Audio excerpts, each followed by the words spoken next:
Antero do Quental, e Ramalho Ortigão Antero do Quental, e Ramalho Ortigão Coimbra Imprensa da Universidade 3 Carta AD Azevedo Castelo Branco Amigo. Contente com a alma sublimemente burguesa, que tu me conheces, vejo com pasmo, do limiar da minha porta, desfilar a soberba coorte dos predestinados, que vão quebrando lanças em prol do belo, do ideal, do justo, por elas espremidos em guindadas teorias, capazes de reduzirem as cabeças mais bem construídas e duras à triste condição de um fruto podre de maduro. Vejo-os, e não com indiferença, porque sou curioso e adoro tudo o que me dá assunto para o mexerico. Ora bem, o mexerico, tens a razão principal da minha carta, tens a razão porque descruzo as mãos de sobre o abdômen para tomar a pena do escriptor. E que escriptor? Além disso acrescia em mim o desejo de te oferecer um delambido manjar, com que podesses, se te aprovesse, aumentar a abundância, que se acumula sobre a mesa dos perdulários e lambareiros colecionadores. 4 É tal porém a nossa terra, tal a natureza das relações, que apertam seus habitantes, que nem sempre há permissão de se abrir à luz do dia um pensamento franco, por inofensivo que seja. Assim dou razão do modo arrastado e fadigoso, porque aparece a minha tardia carta. Há muito que anda, a coitada, no extravio desses correios. Veremos se pela nova forma, que hoje lhe dou, logra enfim chegar-te às mãos. Perdeu-te todas as pretensões a levar-te novidade, pois não é muito que rumoreje em Vila Real o que, por cá, é objeto das cotidianas palestras. Nada obsta, todavia, a que conversemos amigavelmente, e muito mais quando se trata de um teu amigo, e teu companheiro, lá nos venturosos tempos, em que ainda eras acadêmico. Fai-o do Antero do Quental. Já que transpareceu na tela, dele me ocuparei primeiro, mesmo porque eu conheço mais de perto, de o ver passar na rua, e de lhe falar às vezes. Conhecê-lo não é ser seu amigo, não é seguir-lhe as ideias, não é pôr cobro à imparcialidade. Pois necessito que o creias sem lisonja, consciencioso, imparcial, que me abalançou a esboçar-lhe aligeirado perfil do retrato literário, correndo a vista por esses arraiais agitados e acessos em contendas porfiosas de literatura. A carta do Antero, o primeiro grito de alarma, fez mais que mostrar-nos um talento, revelou-nos um caráter. A dignidade das letras, além de ser novo atestado do conceito em que tínhamos seu autor, veio confirmar as ideias anteriormente expendidas. Eis o que o Ramalho Ortigão está disposto a não conceder por forma alguma.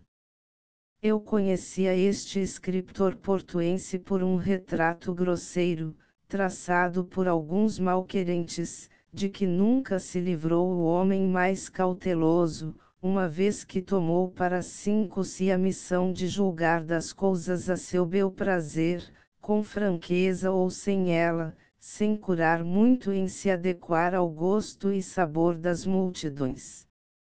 Alguma coisa me dizia, porém, que o retrato tinha seu quê de infiel.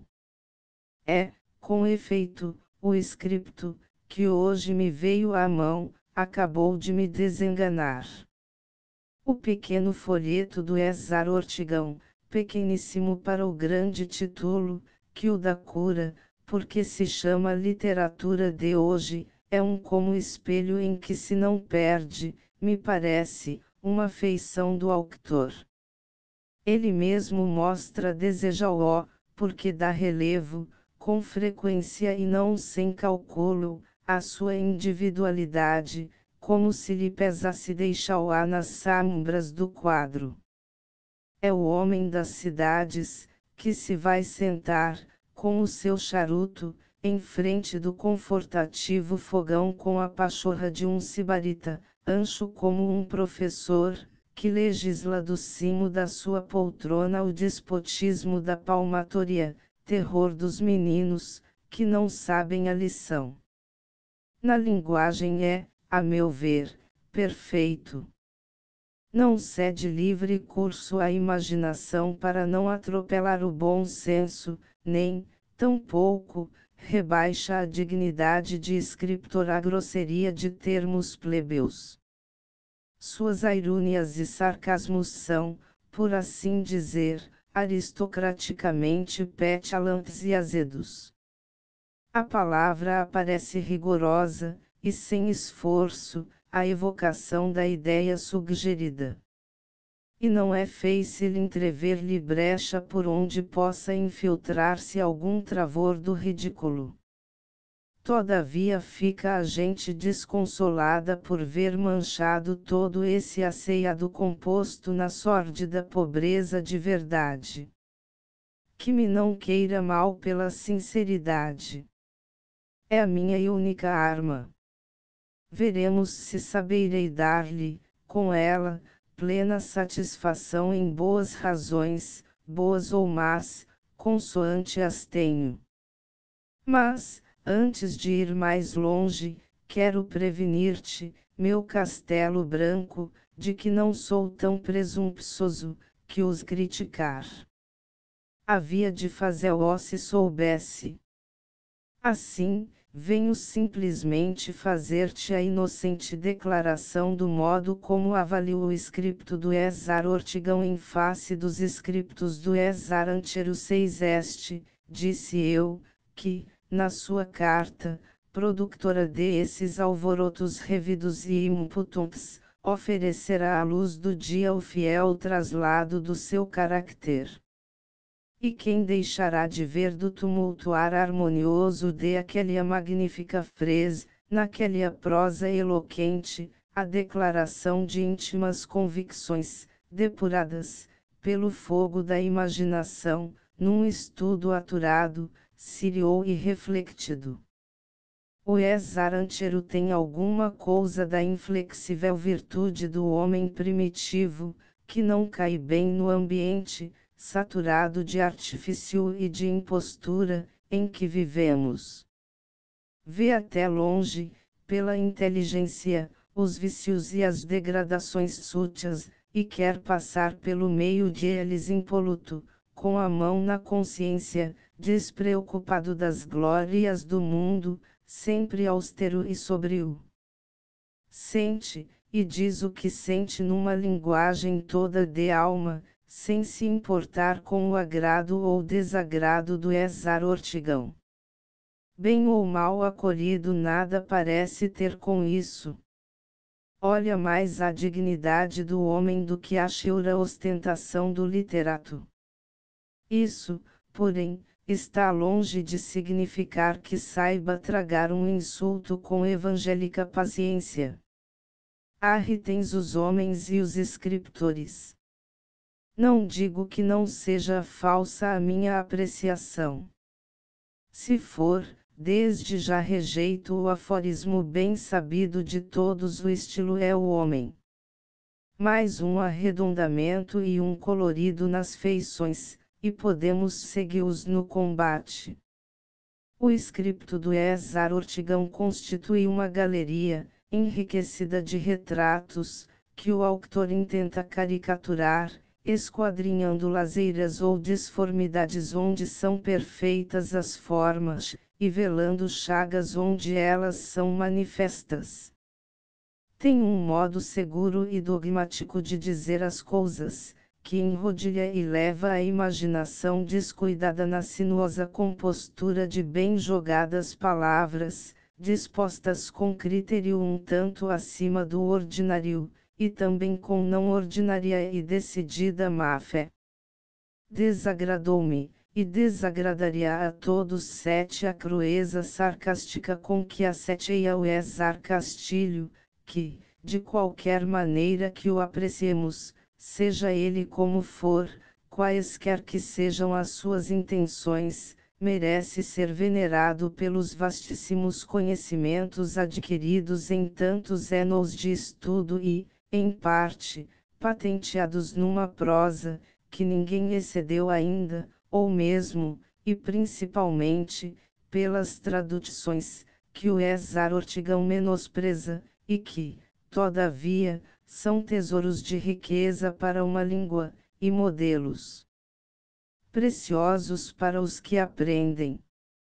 Nos seus livros tem ele crença minha um escudo poderoso e mágico contra o qual se quebrarão as armas mais bem temperadas de seus detractors. Atribuem-lhe, é certo, actos que o deslustram, pouco generosos, e pouco nobres, que poderiam ser filhos, como eu cuido, da simples e efêmera vaidade de deixar na sua passagem seu nome celebra, preso a alguma anedota ainda mais celebra, que o fizesse lembrado na praça, no café, na família. Não é raro encontrarem-se caprichosinhos de semelhante jaez em agigantados talentos. São estes, porém, como a seara luxuriosa e medrada, que esconde e afoga, nas opulências de seu vício, as enfesadas parasitas, que se lhe enroscam no pé, só visíveis a olhos de lince, ou a olhos de alguém que, mal intencionado, de propósito as rabusca. O literato porém faz esquecer essas pequeninas coisas. Se alguém, ofendido, por qualquer motivo, assiste ao direito de lhe exprobrar a culpa, esse, quer me parecer, não devia ser nunca, quem não acha recursos na mais pura lealdade. Não imagino que alguma coisa possa afligir e irritar tanto o melindre e vaidade do escritor como a cavilosa estratégia do crítico, que se afez a arrastar-lhe as ideias verdadeiras e boas no labutar de palavras, que ele torce e retorce, amoldando-as a contrário sentido com grave detrimento da boa hermenêutica. O César Ortigão, neste ponto, é crítico muito para ser receado. 8. Como me distraem ocupações mais serias, contento-me em citar um ligeiro exemplo, dando de mão a algumas das asserções anteriormente aventadas, que eu me reservo confirmar quando me o exijam. Isto, porque já me tarda a entrada no campo em que, Ruth de novo gênero, me propus respigar. Saboreia tu, meu castelo branco, a estratégia, que abaixo descubro, e aconselho-te que pautes por esta todas as outras, que ele por arre recortou em imagens de polpa, e por vezes elegantes. Disse o César Castilho, criticando o poema da mocidade, na falada carta ao editor, disse que a poética odierna concede até certo ponto mesclar-se o burlesco pelo sírio, e comprovou-o com a citação do D.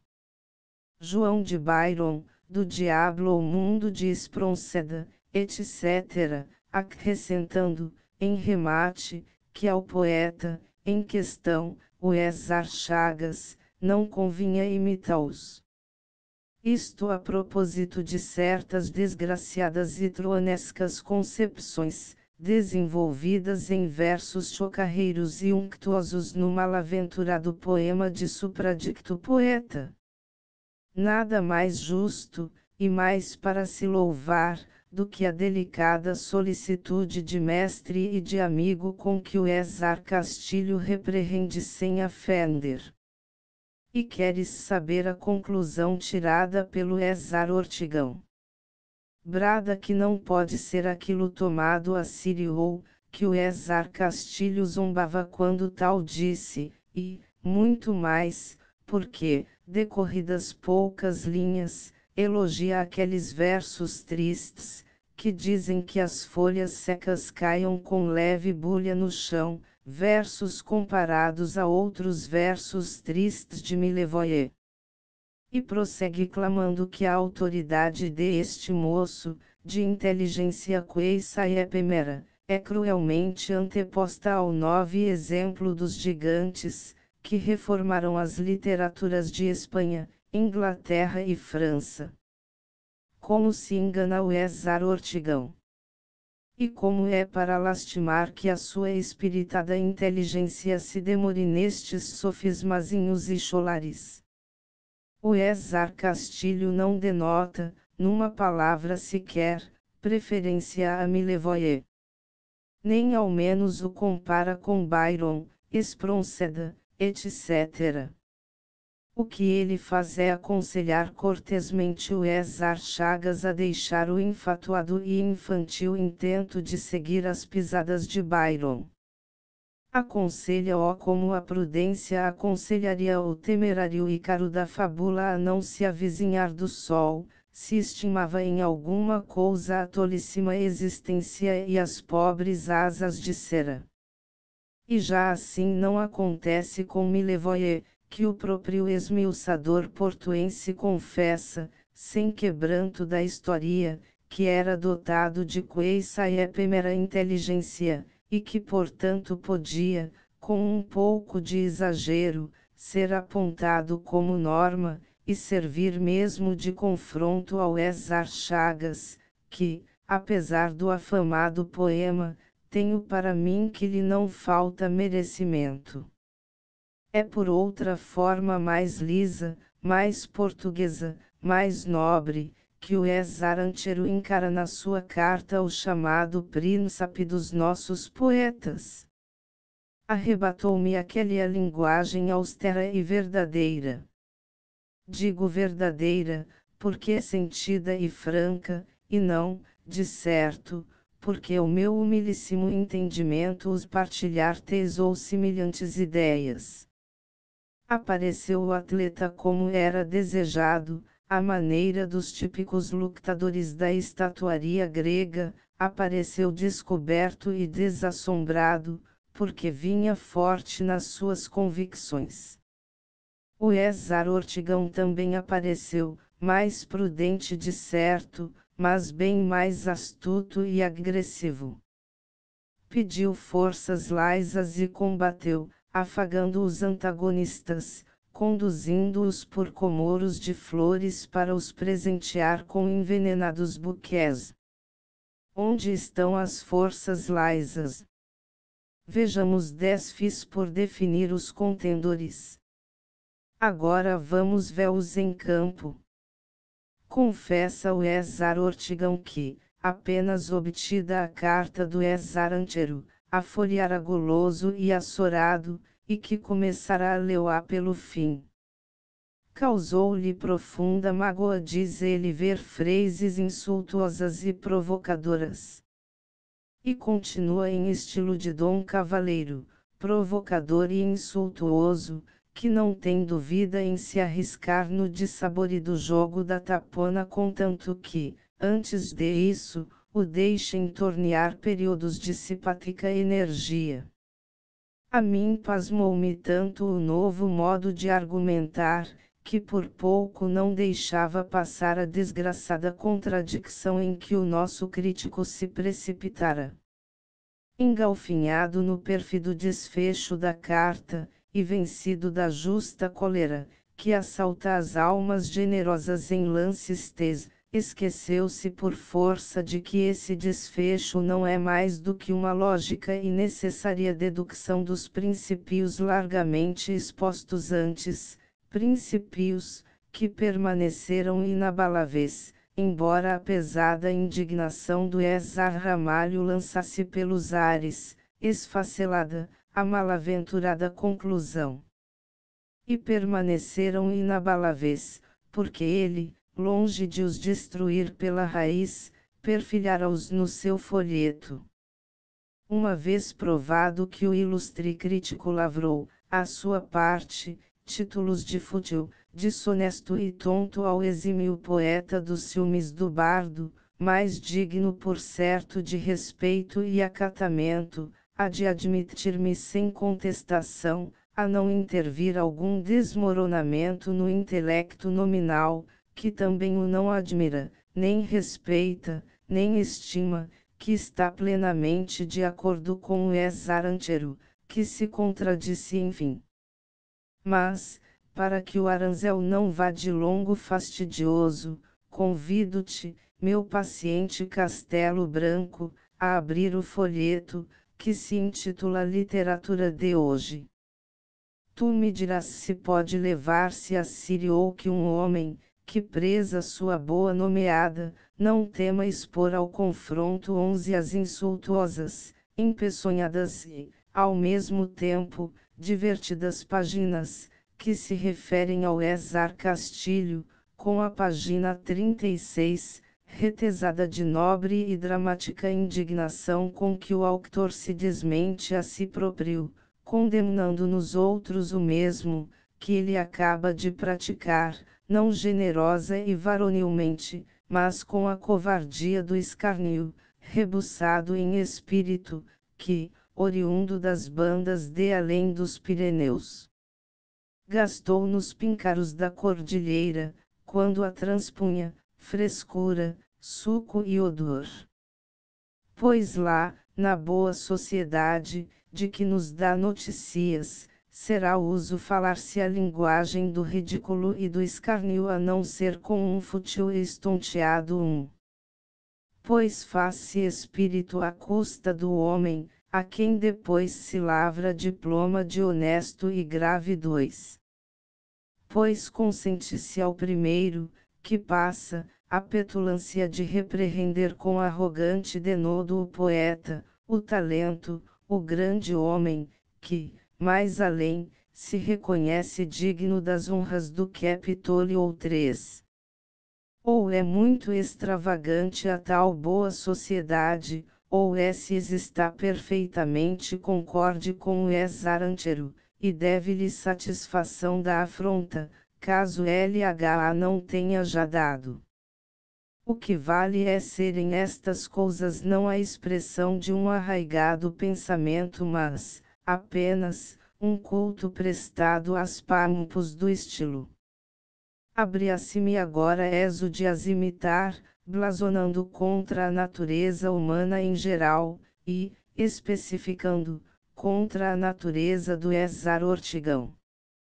Mas, como não sei, digo que preço a nobreza da minha alma e o meu pundonor de cavalheiro.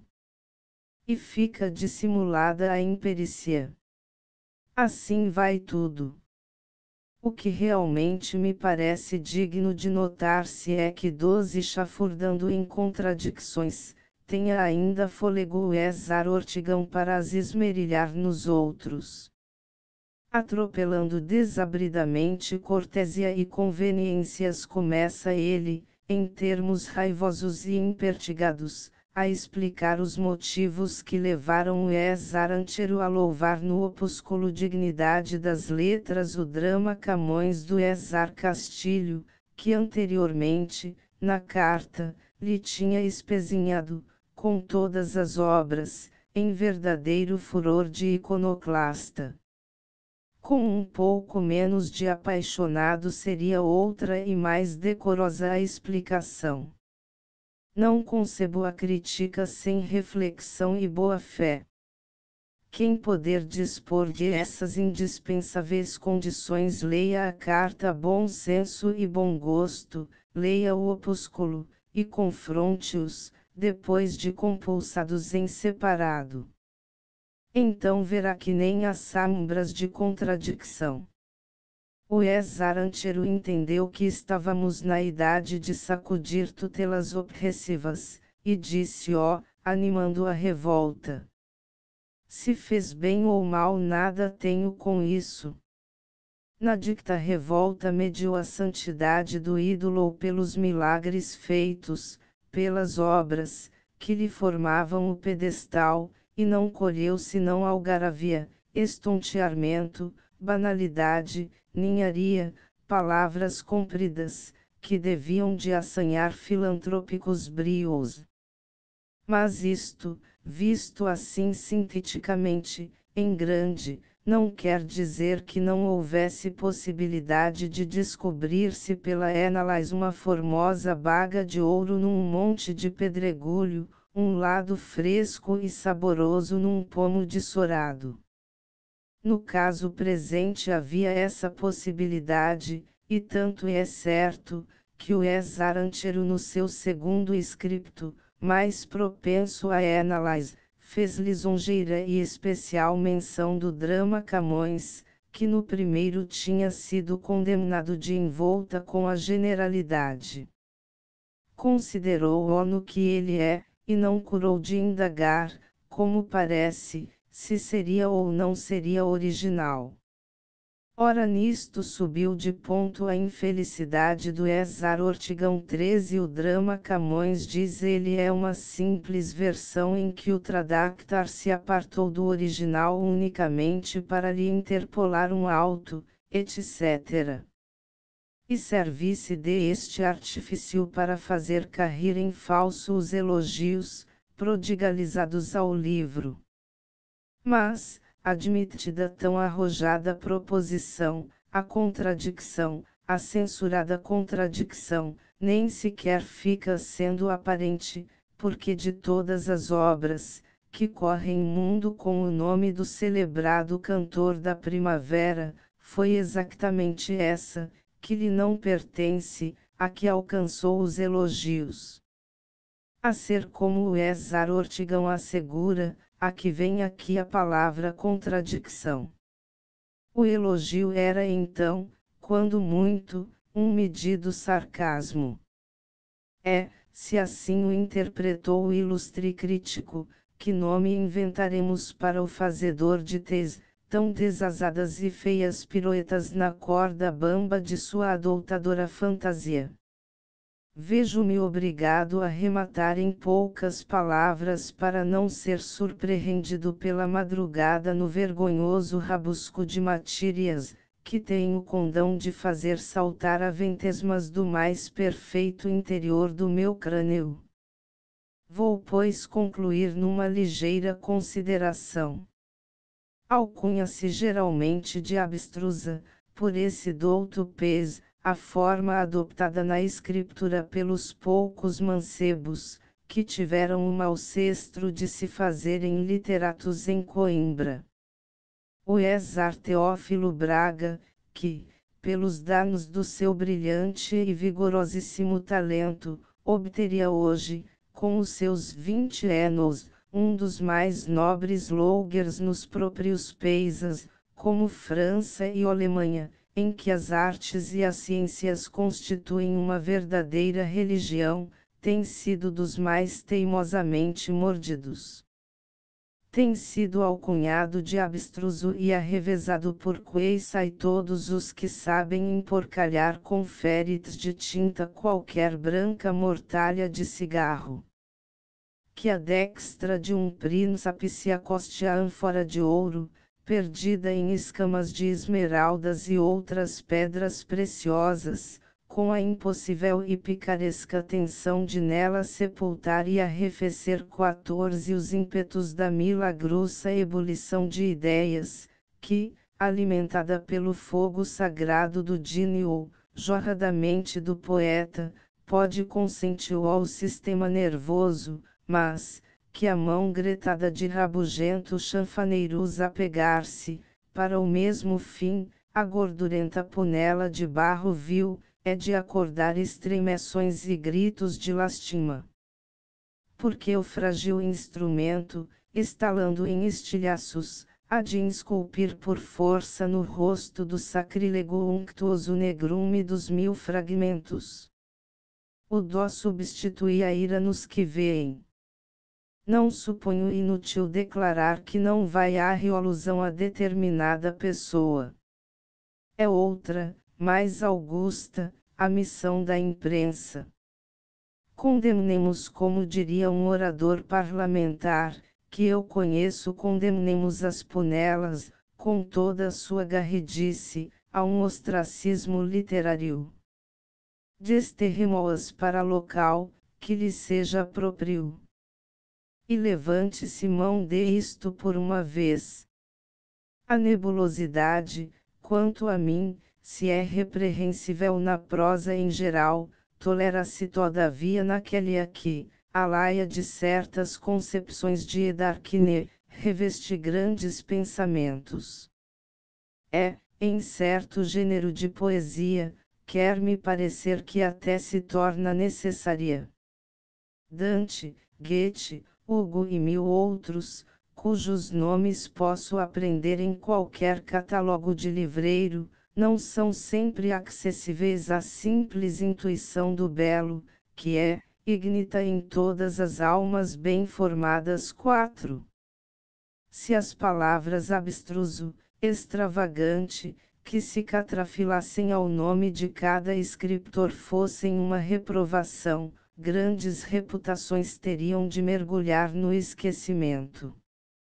Por mim, gosto de ver transluzir através de um véu, como misterioso e encantado, as imagens, as concepções, os formosos sonhos do poeta, e estou coisa inclinado a crer que a sobeja e singular estultícia na cabeça, que pretender a poesia judiciosa como um artigo de fundo, e transparente como um vidro de lampadario.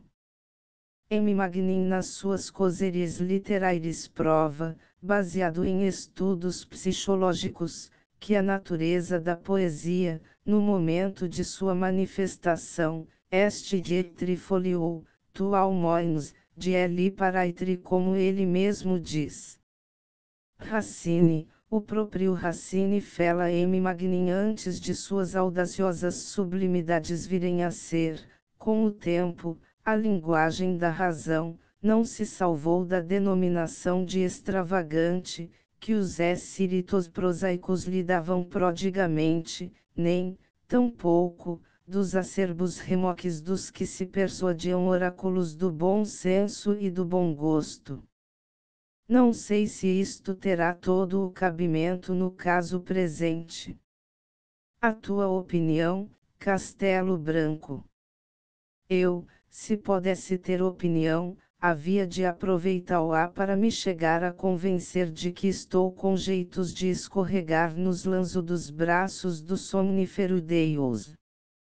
Surpreendido, com o desfecho, fazes-me naturalmente as seguintes perguntas: então isto acabou. Mas que significa isto? Que novos mundos queres desencantar com as farfalices do teu arrazoado? Que intenção é a tua, além dos prazeres do mexerico, imortalizar-me? Está visto, respondo eu, com a pressa de quem deseja assignar-se teu amigo a do C. Coimbra, janeiro de 1866. Literatura de hoje, pag 16, 17, 18, etc. 2 obra. Cit, pag 15, 16, 17, 18, etc. 3 obra. Cit, pag 31. 4 Literatura de hoje. Asterisco asterisco asterisco End of the Project Gutenberg e-book Antero do Quental, e Ramalho Ortigão asterisco asterisco asterisco Update de editions will replace the previous one the old editions will be renamed. Creating the works from print editions not protected by US copyright law means that no one owns the United States copyright in these works, so the foundation, and you, can copy and distribute it in the United States without permission and without paying copyright royalties. Special rules set forth in the general terms of use part of this license, Apply the copying and distributing project Gutenberg trademark electronic works to protect the project Gutenberg trademark concept and trademark. Project Gutenberg is a registered trademark, and may not be used if you charge for an e-book, except by following the terms of the trademark license, including paying royalties for use of the Project Gutenberg trademark. If you do not charge anything for copies of this e-book, complying with the trademark license is very easy. You may use this e-book for nearly any purpose such as creation of derivative works, reports, performances and research.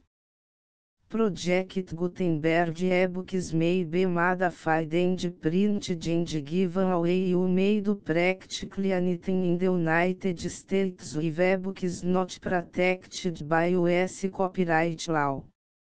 Redistribution is subject to the trademark license, especially commercial redistribution.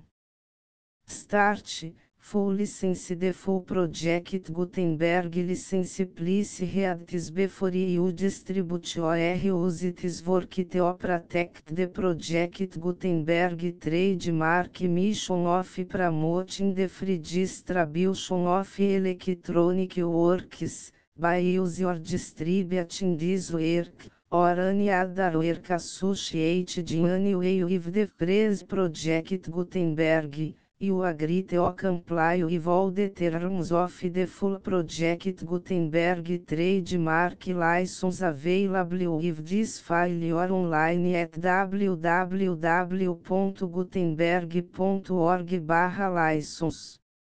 Section 1. General Terms of Use and Redistributing Project Gutenberg Trademark Electronic Works 1.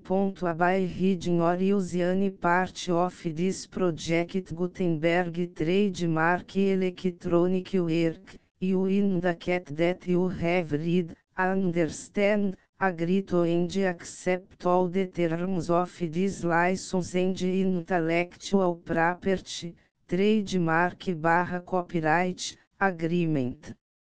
If you do not agree to abide by all the terms of this agreement, you must cease use and return or destroy all copies of Project Gutenberg trademark electronic works in your possession. If you pay the fee for obtaining a copy of your access to a Project Gutenberg trademark electronic work and you do not agree to be bound by the terms of this agreement, you may obtain a refund from the person or entity to whom you paid the fee set forth in paragraph 1.8. 1.b Project Gutenberg is a registered trademark. It may only be used on or associated in any way with an electronic work by people who agree to be bound by the terms of this agreement. There are a few fees that you can do with most Project Gutenberg trademark electronic works even without complying with the full terms of this agreement.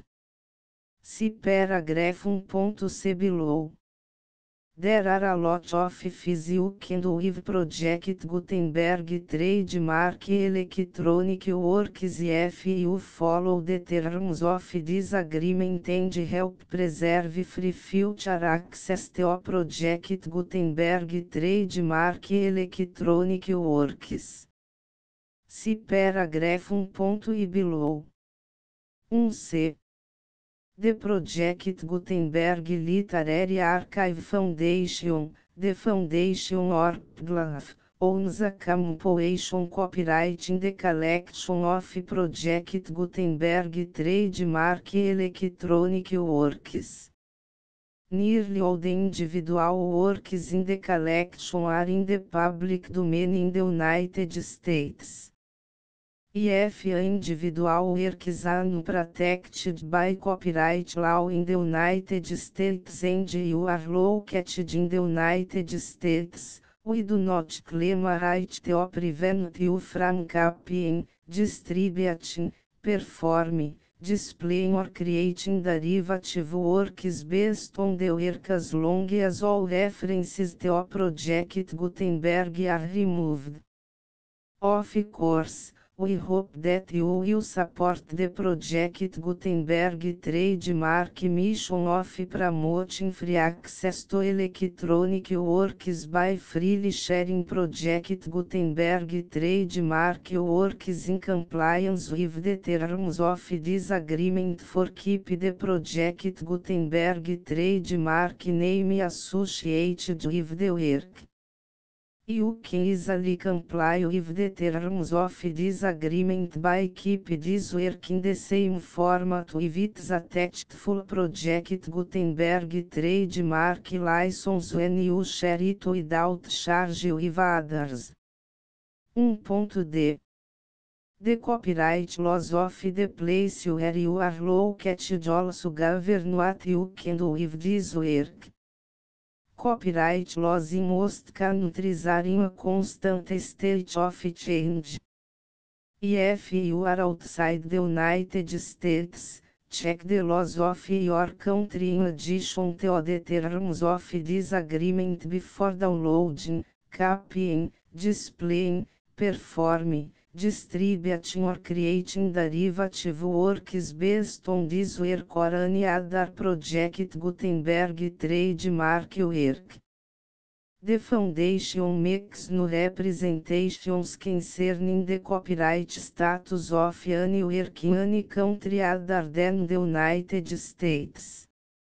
1.e Unless you have removed all references to Project Gutenberg, 1.e1. The following sentence, with active links to, or other immediate access to, the full Project Gutenberg trademark license must appear permanently whenever any copy of a Project Gutenberg trademark work, anywhere on which the phrase Project Gutenberg appears, or with which the phrase Project Gutenberg is associated, is accessed, displayed, performed, viewed, copied or distributed. This e-book is for the use of anyone anywhere in the United States and most other parts of the world at no cost and with almost no restrictions whatsoever. You may copy it, give it away or reuse it under the terms of the Project Gutenberg license included with this e-book or online at www.gutenberg.org. If you are not located in the United States, you will have to check the laws of the country where you are located before use this e-book.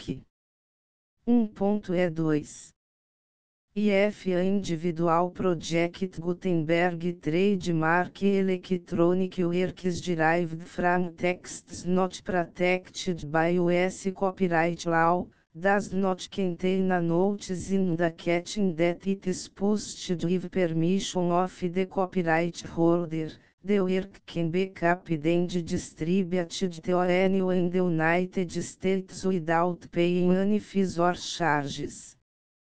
If you are redistributing or providing access to a work with the phrase Project Gutenberg associated with or appearing on the work, you must comply either with the requirements of paragraphs 1.e1 through 1.e7 or obtain permission for the use of the work and the Project Gutenberg trademark as set forth in paragraphs 1.e8 or 1.e9. 1.e3. If a individual Project Gutenberg trademark electronic works posted with the permission of the copyright holder, your use and distribution must comply with both paragraphs 1.e1 through 1.e7 and any additional terms imposed by the copyright holder. Additional terms will be linked to the Project Gutenberg trademark license for all works posted with the permission of the copyright holder found at the beginning of this work. 1.e4 Do not unrecord that or remove the full Project Gutenberg trademark license terms from this work, or any files containing a part of this work or any other work associated with Project Gutenberg trademark. 1.e5 Do not copy, display, perform, distribute or redistribute this electronic work, or any part of this electronic work, without permanently displaying the sentence set forth in paragraph 1.e1 effective links or immediate access to the full terms of the Project Gutenberg trademark license. 1.e6 You may convert to and distribute this work in any binary, compressed, marked up, non-proprietary or proprietary form, including any word processing or hypertext form. However, if you provide access to or distribute copies of a Project Gutenberg trademark work in a format other than plain vanilla ASCII or other format used in the official version posted on the official Project Gutenberg trademark website, www.gutenberg.org fecha parênteses you must, at no additional cost, for expense to the user, provide a copy, a means of exporting a copy, or a means of obtaining a copy upon request, of the work in its original plain vanilla ASCII or other form. Any alternate format must include the full Project Gutenberg trademark license as specified in paragraph 1.e1. 1.e7 Do not charge a fee for access to, viewing, displaying, performing, copying or distributing any Project Gutenberg trademark works unless you comply with paragraph 1.e8 or 1.e9. 1.e8 You may charge a reasonable fee for copies of your providing access to or distributing Project Gutenberg trademark electronic works provided that, item you pay a royalty fee of 20% of the gross profits you derive from the use of Project Gutenberg trademark works calculated use the method you already use to calculate your applicable taxes. The fees owed to the owner of the Project Gutenberg trademark, but he has agreed to donate royalties under this paragraph to the Project Gutenberg Literary Archive Foundation. Royalty payments must be paid within 60 days following each date on which you prepare, or are legally required to prepare, your periodic tax returns. Royalty payments should be clearly marked as such and sent to the Project Gutenberg Literary Archive Foundation at the address specified in Section 4, Information about donations to the Project Gutenberg Literary Archive Foundation. Item you provide a full refund of any money paid by a user who notifies you in writing, or by email, within 30 days of receipt that S/he does not agree to the terms of the full Project Gutenberg trademark license. You must require such a user to return nor destroy all copies of the works possessed in a physical media and discontinue all use of and all access to other copies of Project Gutenberg trademark works. Item you provide, in accordance with paragraph 1.f3, a full refund of any money paid for our core replacement copy, if a defect in the electronic works discovered and reported to you within 90 days of receipt of the work. Item you comply with all other terms of this agreement for free distribution of Project Gutenberg trademark works.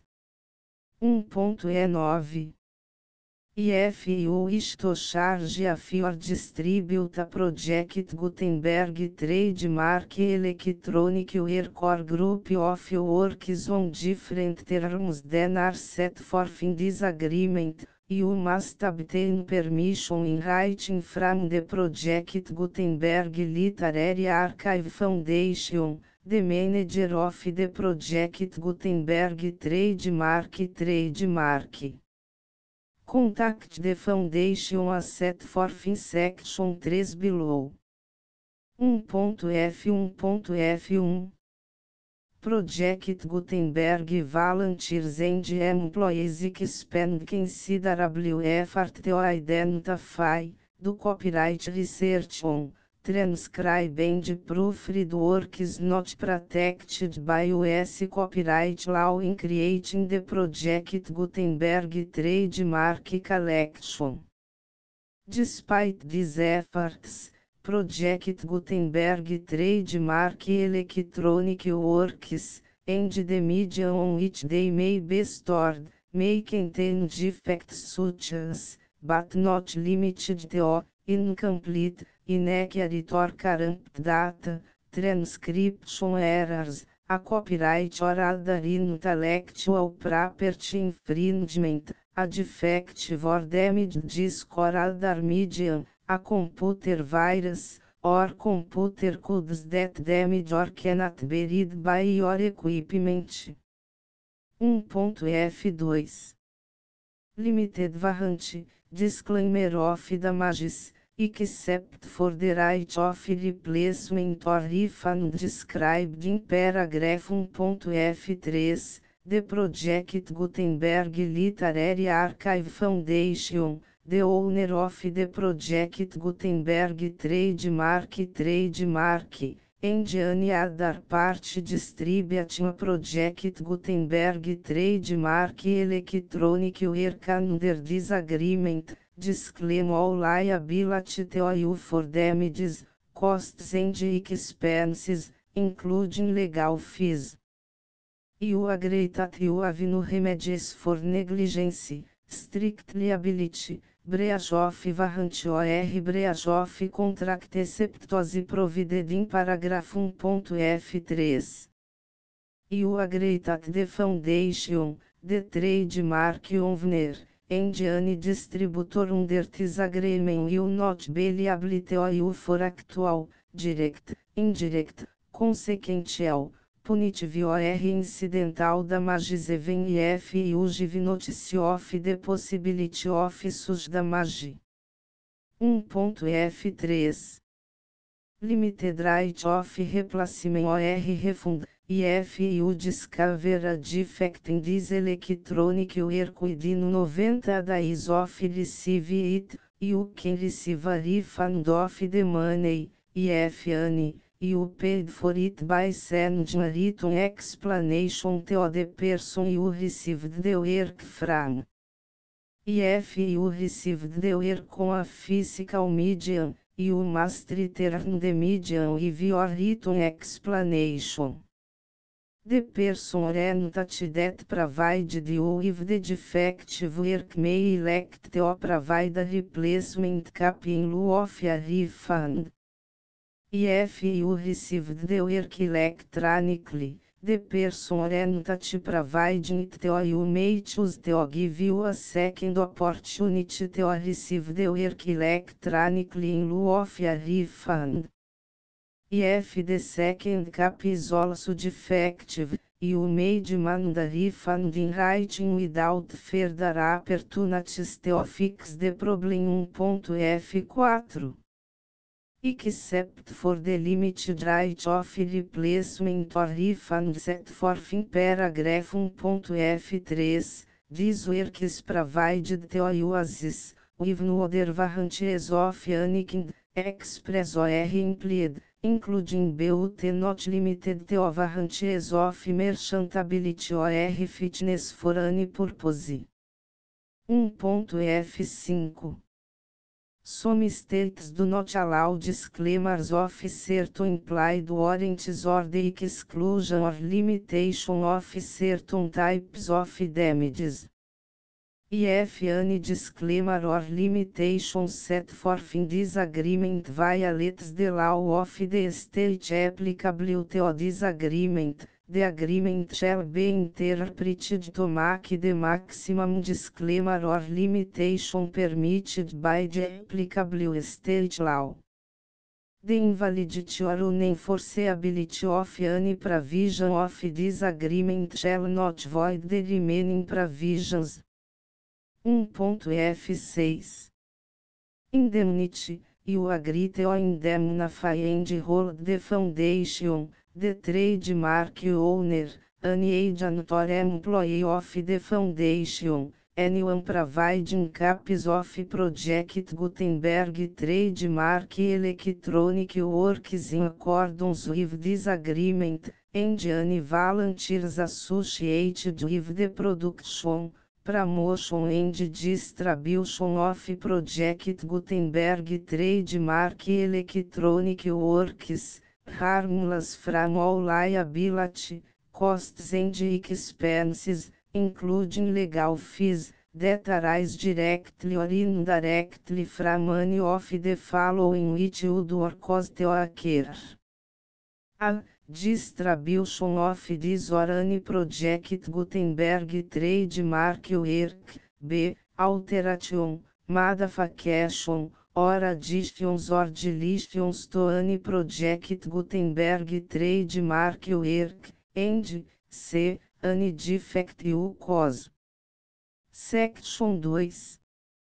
Information about the mission of Project Gutenberg trademark. Project Gutenberg trademark is synonymous with the free distribution of electronic works in formats readable by the widest variety of computers, including obsolete, old, middle-aged and new computers.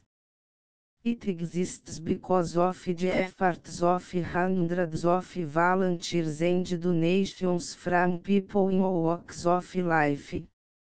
Volunteers and financial support to provide volunteers with the assistance they need are critical to reach Project Gutenberg trademark goals and ensuring that the Project Gutenberg trademark collection will remain freely available for generations to come. Em 2001, the Project Gutenberg Literary Archive Foundation was created to provide a secure and permanent future for Project Gutenberg trademark and future generations. To learn more about the Project Gutenberg Literary Archive Foundation and how your efforts and donations can help, see sections 3 and 4 and the Foundation information page at www.gutenberg.org. Section 3. Information about the Project Gutenberg Literary Archive Foundation. The Project Gutenberg Literary Archive Foundation is a non-profit 501(c)(3) educational corporation organized under the laws of the State of Mississippi and granted tax-exempt status by the Internal Revenue Service. The Foundation Senhor Federal Tax Identification Number 64-6221541. Contributions to the Project Gutenberg Literary Archive Foundation are tax deductible to the full extent permitted by US federal laws and your state's laws. The Foundation's business office is located at 809 North 1500 West, Salt Lake City, Utah 84116, 8015961887. E-mail contact links and up-to-date contact information can be found at the Foundation's website and official page at www.gutenberg.org/contact section 4. Information about donations to the Project Gutenberg Literary Archive Foundation. Project Gutenberg trademark depends upon and cannot survive without widespread public support and donations to carry out its mission of increasing the number of public domain and licensed works that can be freely distributed in machine-readable form accessible by the widest array of equipment including outdated equipment. Many small donations, $1 to cifrão 5,000, are particularly important to maintaining tax-exempt status with the IRS. The Foundation is committed to complying with the laws regulating charities and charitable donations in all 50 states of the United States.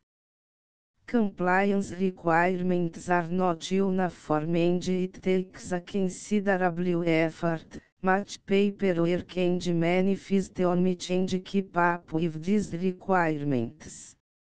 We do not solicit donations in locations where we have not received written confirmation of compliance. To send donations or determine the status of compliance for any particular state, visit www.gutenberg.org/donate. While we cannot and do not solicit contributions from states where we have not met the solicitation requirements, we know of no prohibition against accepting unsolicited donations from donors in such states who approach us with offers to donate. International donations are gratefully accepted, but we cannot make any statements concerning tax treatment of donations received from outside the United States. US laws alone swamp our small staff. Please check the Project Gutenberg web pages for current donation methods and addresses. Donations are accepted in a number of other ways including checks, online payments and credit card donations. To donate, please visit www.gutenberg.org/donate. Section 5. General Information about Project Gutenberg Trademark Electronic Works. Professor Michael S. Hart was the originator of the Project Gutenberg trademark concept of a library of electronic works that could be freely shared with anyone. For 40 years, reproduced and distributed Project Gutenberg trademark ebooks with only a loose network of volunteer support. Project Gutenberg trademark ebooks are often created from several printed editions, all of which are confirmed as not protected by copyright in the US unless a copyright notice is included. Thus, We do not necessarily keep ebooks in compliance with any particular paper edition. Most people start at our website, which has the main page search facility, www.gutenberg.org. This website includes information about Project Gutenberg trademark, including how to make donations to the Project Gutenberg Literary Archive Foundation, how to help produce our new ebooks, and how to subscribe to our email newsletter to hear about new ebooks.